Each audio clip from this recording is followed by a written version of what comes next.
दोस्तों, आपकी नज़र में एक बेहद प्रभावशाली इंसान कौन हो सकता है? आप यही कहेंगे कि एक हाईली इफ़ेक्टिव इंसान वह होता है जिसका व्यवहार और चरित्र अच्छा हो और या फिर वह एक शानदार पर्सनालिटी का मालिक हो। क्या आपका भी कभी अपने रिश्तेदार या फिर अपने पड़ोसी के साथ मनमुटाव हुआ है? क्या आपने कभी सोचा है कि ऐसे इंसान को तो बदल जाना चाहिए? अगर हाँ, तो समझने वाली बात यह है कि दूसरों को बदलने से पहले आपको खुद को बदलना चाहिए। आपको क्या लगता है, क्या आप में खुद को बदलने की काबिलियत है? एक हाईली इफ़ेक्टिव इंसान का उसके आसपास के लोगों के साथ बहुत ही अच्छा रिलेशन होता है। मतलब एक हाईली इफ़ेक्टिव इंसान के उसके रिश्तेदारों और साथियों के साथ अच्छे संबंध होते हैं। उनका यह रिलेशन सालों साल ऐसे ही चलता रहता है। क्या आप चाहते हैं कि आपका संबंध सभी लोगों के साथ अच्छा रहे? क्या आप सभी के साथ खुशी से अपना जीवन जीना चाहते हैं? तो आपको एक हाईली इफ़ेक्टिव इंसान बनना होगा।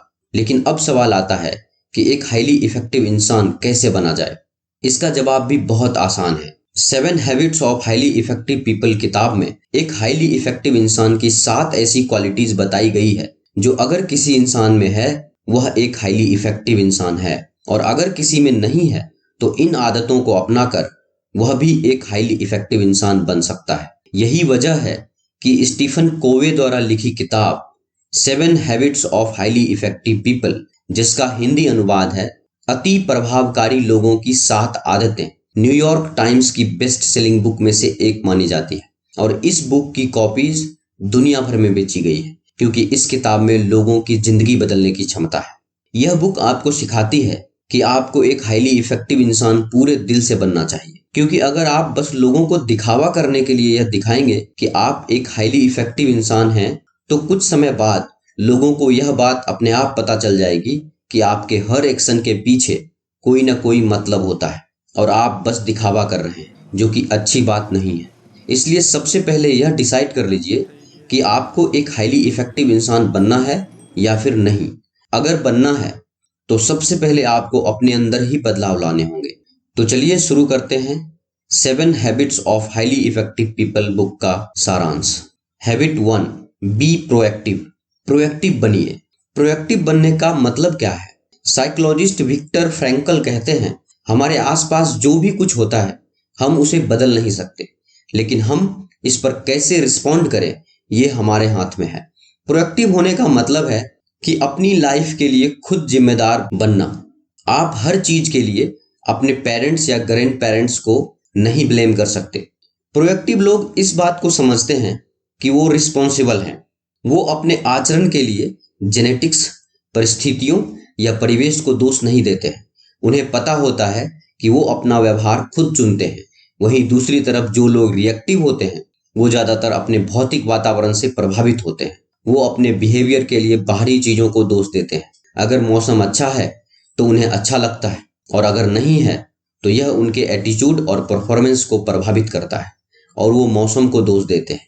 सभी बाहरी ताकतें एक उत्तेजना की तरह काम करती हैं जिन पर हम रिएक्ट करते हैं। इसी उत्तेजना और आप उस पर जो प्रतिक्रिया करते हैं के बीच में आपकी सबसे बड़ी ताकत छिपी होती है, और वो होती है इस बात की स्वतंत्रता कि आप अपनी प्रतिक्रिया का चयन स्वयं कर सकते हैं। एक बेहद महत्वपूर्ण चीज होती है कि आप इस बात का चुनाव कर सकते हैं कि आप क्या बोलते हैं। आप जो भाषा का प्रयोग करते हैं वो इस बात को इंडिकेट करती है कि आप खुद को कैसे देखते हैं। एक प्रोएक्टिव व्यक्ति प्रोएक्टिव भाषा का प्रयोग करता है, जैसे मैं कर सकता हूँ, मैं करूंगा इत्यादि। एक रिएक्टिव व्यक्ति रिएक्टिव भाषा का प्रयोग करता है, जैसे मैं नहीं कर सकता, काश अगर ऐसा होता इत्यादि। रिएक्टिव लोग सोचते हैं कि वो जो कहते हैं और करते हैं उसके लिए वो खुद जिम्मेदार नहीं है। उनके पास कोई विकल्प नहीं है। ऐसी परिस्थितियां जिन पर बिल्कुल भी नहीं या थोड़ा बहुत कंट्रोल किया जा सकता है, उस पर रिएक्ट या चिंता करने के बजाय प्रोएक्टिव लोग अपना टाइम और एनर्जी ऐसी चीजों में लगाते हैं जिनको वो पूरी तरह से कंट्रोल कर सकते हैं। हमारे सामने जो भी समस्याएं, चुनौतियां या अवसर होते हैं, उन्हें हम 2 क्षेत्रों में बांट सकते हैं। पहला, सर्किल ऑफ कंसर्न, चिंता का क्षेत्र। दूसरा, सर्किल ऑफ इन्फ्लुएंस, प्रभाव का क्षेत्र। प्रोएक्टिव लोग अपना प्रयत्न सर्किल ऑफ इन्फ्लुएंस पर केंद्रित करते हैं। वो ऐसी चीजों पर काम करते हैं जिनके बारे में वो कुछ कर सकते हैं, जैसे स्वास्थ्य, बच्चे, कार्य क्षेत्र की समस्याएं इत्यादि। रिएक्टिव लोग अपना प्रयत्न सर्किल ऑफ कंसर्न पर केंद्रित करते हैं, देश पर ऋण, आतंकवाद, मौसम इत्यादि। इस बात की जानकारी होना कि हम अपनी एनर्जी किन चीजों में खर्च करते हैं, प्रोएक्टिव बनने की दिशा में एक बड़ा कदम है। जीवन में चाहे कुछ भी परिस्थिति हो, हमेशा उससे अपने जीवन को बेहतर करने का तरीका ढूंढें। हमेशा याद रखें, आपके जीवन के कर्ता धर्ता आप खुद हो। Habit 2, begin with the and in mind.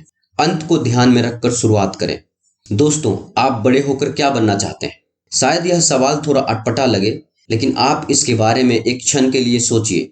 क्या आप अभी वो हैं जो आप बनना चाहते थे, जिसका सपना आपने देखा था? क्या आप वो कर रहे हैं जो आप हमेशा से करना चाहते थे? ईमानदारी से सोचिए। कई बार ऐसा होता है कि लोग खुद को ऐसी जीत हासिल करते हुए देखते हैं जो दरअसल खोखली होती है। ऐसी सफलता जिसके बदले में हमें उससे कहीं बड़ी चीजों को गंवाना पड़ा। यदि आपकी सीढ़ी सही दीवार पर नहीं लगी है, तो आप जो भी कदम उठाते हैं वो आपको गलत जगह पर लेकर जाता है। हैबिट 2 आपके इमेजिनेशन या कल्पना पर आधारित है। इमेजिनेशन यानी आपकी वो क्षमता जो आपको अपने दिमाग में उन चीजों को दिखा सके जो आप कभी अपनी आंखों से नहीं देख सकते। यह एक सिद्धांत पर आधारित है कि हर एक चीज का निर्माण 2 बार होता है, पहला मेंटल क्रिएशन और दूसरा फिजिकल क्रिएशन। जिस तरह ब्लूप्रिंट तैयार होने के बाद मकान बनता है, उसी प्रकार मेंटल क्रिएशन होने के बाद ही फिजिकल क्रिएशन होती है। अगर आप खुद विजुअलाइज नहीं करते हैं कि आप क्या हैं और क्या बनना चाहते हैं, तो आपकी लाइफ कैसी होगी, इस बात का फैसला औरों पर और परिस्थितियों पर छोड़ देते हैं। हैबिट 2 इस बारे में है कि आप किस तरह से अपनी विशेषता को पहचानते हैं और फिर अपनी पर्सनल, मोरल और एथिकल गाइडलाइंस के अंदर खुद को खुश रख सकते हैं और हर कार्य को पूर्ण कर सकते हैं। अंत को ध्यान में रखकर आरंभ करने का अर्थ है हर दिन काम या प्रोजेक्ट की शुरुआत एक क्लियर विजन के साथ करना कि हमारी क्या दिशा और क्या मंजिल होने चाहिए, और फिर प्रोएक्टिवली उस काम को पूर्ण करने में लग जाना चाहिए।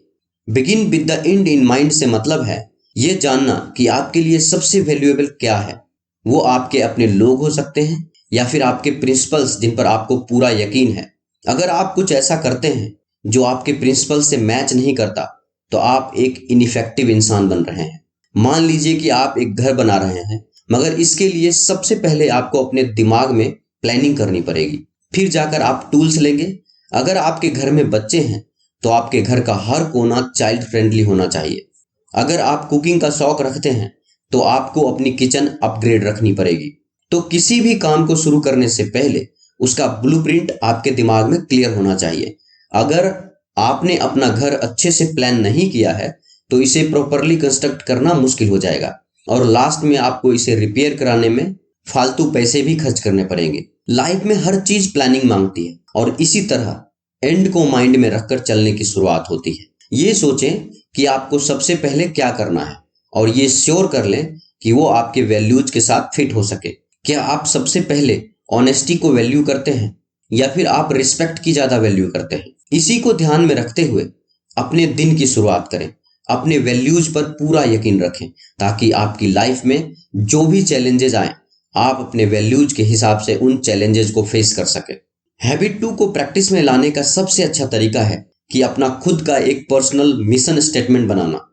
इस मिशन स्टेटमेंट का फोकस इस बात पर होगा कि आप क्या बनना चाहते हैं और क्या करना चाहते हैं। ये सक्सेस के लिए की गई आपकी प्लानिंग है। ये इस बात की पुष्टि करता है कि आप कौन हैं, आपके गोल्स को फोकस में रखता है और आपके आइडियाज को इस दुनिया में लाता है। आपका मिशन स्टेटमेंट आपको अपनी जिंदगी का लीडर बनाता है। आप अपना भाग्य खुद बनाते हैं और जो सपने आपने देखे हैं उन्हें साकार करते हैं। हमेशा याद रखें, जो भी आपको चाहिए वो आपके अंदर पहले से ही मौजूद है। Habit 3, put first thing first.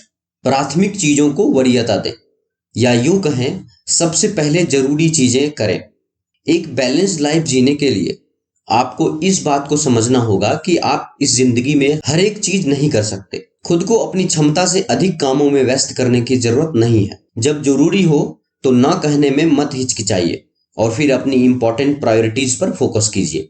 Habit 1 कहती है कि आप इंचार्ज हैं, आप क्रिएटर हैं।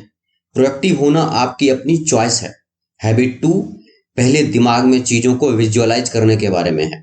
अंत को ध्यान में रखकर शुरुआत करना विजन से संबंधित है। हैबिट 3 दूसरी क्रिएशन यानी फिजिकल क्रिएशन के बारे में है। इस हैबिट में हैबिट 1 और हैबिट 2 का समागम होता है और यह हर समय हर क्षण होता है। यह टाइम मैनेजमेंट से रिलेटेड कई प्रश्नों को डील करता है, लेकिन यह सिर्फ इतना ही नहीं है। हैबिट 3 लाइफ मैनेजमेंट के बारे में भी है। आपका पर्पस, वैल्यूज, रोल्स और प्रायोरिटीज, इन सब में प्राथमिक चीजें क्या है? प्राथमिक चीजें वह हैं जिनको आप व्यक्तिगत रूप से सबसे मूल्यवान मानते हो।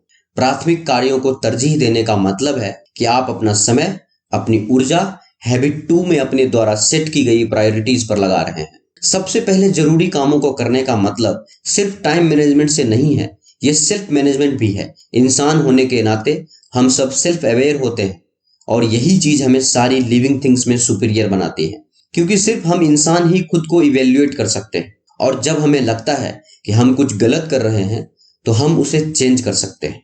जब हमें बहुत से काम करने होते हैं तो सबसे पहले हमें अपनी प्रायोरिटीज सेट करनी चाहिए।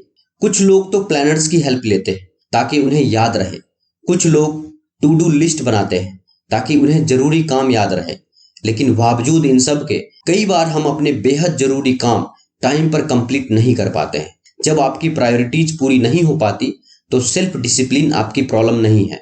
असली प्रॉब्लम यह है कि आपने अपनी प्रायोरिटीज को दिल दिमाग में बिठाया ही नहीं। आपने ये सोचा ही नहीं कि ये आपकी टॉप प्रायोरिटीज क्यों हैं, क्यों ये आपके लिए इंपॉर्टेंट है।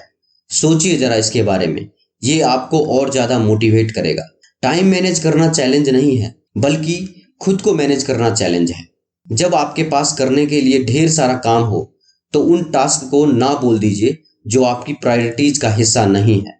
एग्जाम्पल के लिए, सेंड्रा को एक कम्युनिटी प्रोजेक्ट का चेयरमैन बनने को बोला गया, मगर उसके पास पहले से ही इंपॉर्टेंट टास्क थे, मगर प्रेशर में आकर उसे हाँ बोलना पड़ा। सेंड्रा ने अपने पड़ोसी कोनी को पूछा कि क्या वो भी इस प्रोजेक्ट को ज्वाइन करना चाहेंगी। सेंड्रा की बात सुनकर कोनी ने कहा, सेंड्रा, ये प्रोजेक्ट काफी मजेदार लगता है, मगर कुछ रीजन से मैं इसमें पार्टिसिपेट नहीं कर पाऊंगी, मगर सच में तुम्हारे इस इनिशिएटिव को मैं अप्रिशिएट करती हूँ। उसके बाद सेंड्रा को लगा कि जैसा कोनी ने किया उसे भी वही करना चाहिए था। वो भी तो पोलाइटली ना बोल सकती थी जब उसे चेयरमैन बनने के लिए बोला गया था। ये प्रोजेक्ट कम्युनिटी के लिए अच्छा था, मगर कोनी को अपनी टॉप प्रायोरिटीज मालूम थी, इसलिए उसने ना बोला। उसके पास करने के लिए दूसरी जरूरी काम थे और इसलिए उसने पोलाइटली ना बोलने की हिम्मत की। अगर आप अपनी प्रायोरिटीज अपने दिल और दिमाग में अच्छे से प्लान कर लेंगे तो आपके लिए बाकी चीजों को ना कहना आसान रहेगा और आप अपने जरूरी कामों को आसानी से टाइम पर पूरा भी कर पाएंगे। सेल्फ डिसिप्लिन से ज्यादा जरूरी है कि आपके पास विल पावर हो, जिससे आप जरूरी कामों को सबसे पहले निपटा सके। दोस्तों, ये वीडियो का फर्स्ट पार्ट है। वीडियो के सेकंड पार्ट का लिंक नीचे डिस्क्रिप्शन में दे दिया हूं। इस वीडियो को देखने के बाद आप उसे जरूर देखें। दोस्तों, मुझे उम्मीद है कि आपको स्टीफन कोवे की ये किताब 7 habits of highly effective people की समरी पसंद आया होगा। ऐसे ही लाइफ चेंजिंग बुक समरीज और नॉलेज से भरे वीडियोस देखने के लिए हमारे YouTube चैनल बुक्स प्ले को सब्सक्राइब करें